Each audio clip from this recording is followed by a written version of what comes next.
Today I want to talk about my favorite urban animal species, the American crow. First I'll give you a bit of background, and then we'll head right into the experiment. The reason I like crows so much is because they're so intelligent. Intelligent in the same way that humans are. You know, they live in social groups, and we live in these close urban environments. The crows are adapted to these environments because they can recognize individual human faces. John Marsla showed this in his caveman mask experiment, basically where the researchers went out and caught crows wearing these masks, and then whenever anyone wore a mask around campus, they'd get scolded by the crows, actually by all of the crows. So it wasn't just the several crows that were caught, it's all the crows. So they, told their buddies, this caveman guy is bad.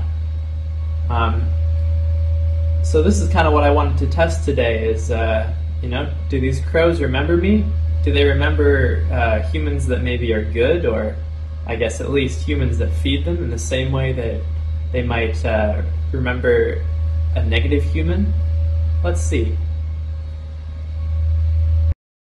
Today we're in the Halifax Cemetery here, where I used to feed crows.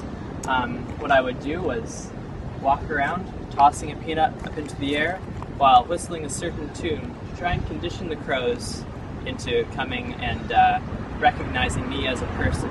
So after spending a few years away from Halifax, I'm back, and I'm going to see if the crows remember me. So these are our subjects. Alright, so now we'll see the crows' initial reaction to my peanut and song.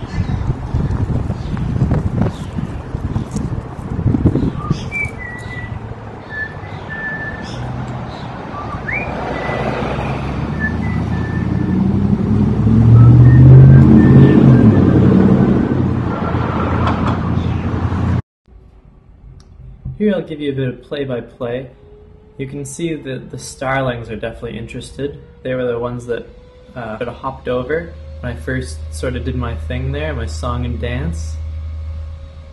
So I'm explaining that now. The audio's not great, so I'll just do it from here. But what I'm going to do now is hide this peanut in a conspicuous spot, so it's really obvious. See, I sort of lifted my hand up there. I'm really trying to get the crow's attention.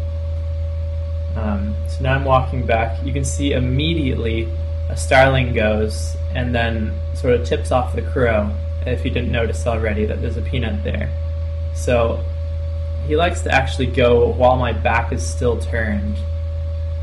And now he's got the peanut. Now he's doing a behavior called caching, where this is if they have enough food and they want to save it for later, they'll sort of dig a little hole and hide their nut or prize in there. It's pretty funny to watch. So he's done that now, and he's walking over, wants some more food.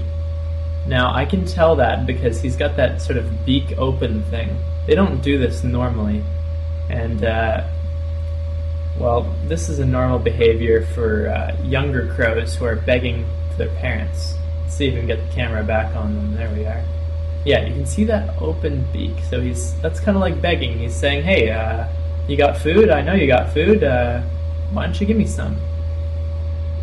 So I'm going to do just that, but I'm not going to make it so easy for him. One thing I like to do is hide peanuts in sort of tricky locations. See, there I am. He knows I got the peanut. I'm showing it to him.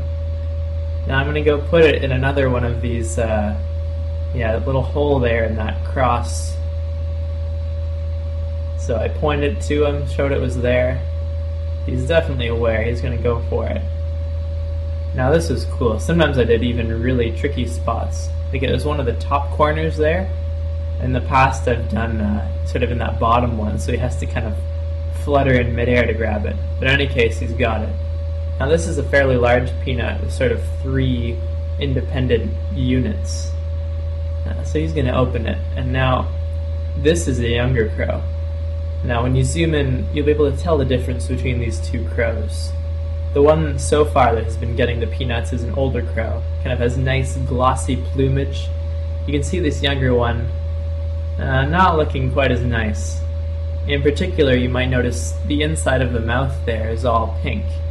Now when you remember the older crow earlier when he had his mouth open, you couldn't see any of that pinkness. So that's another way to tell.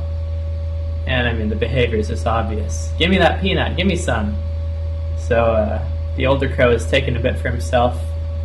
He's going to let the younger crow try and sort out how to open that shell. They're not very good at that, but they learn. So that's sort of good parenting there. Yeah, you can see there he's still kind of struggling with it there. That's pretty funny. And then right here. See that? Right there. If I sit here, are you going to get it?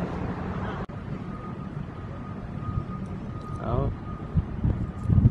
That's it. Good job. Go ahead. Maybe I shouldn't be talking to him. You never know.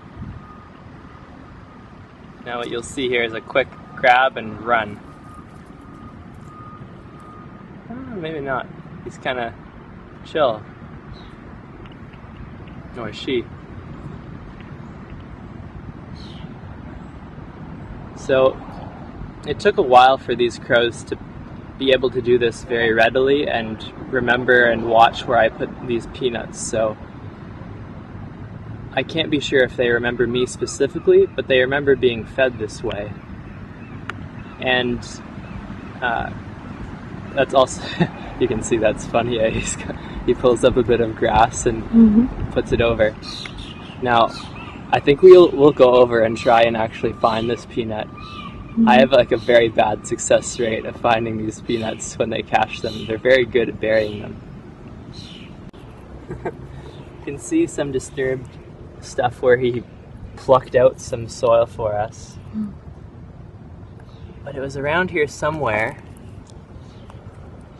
But keep in mind that birds have very good eyes, and he's trying to do this in such a way that the other birds aren't even going to be able to find his cache.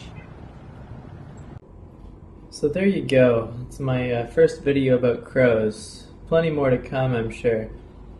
You learned about sort of some of the facial recognition and caching behavior of crows. Let me know if you have any questions, and give me some suggestions for further crow behavior experiments. Thanks, guys.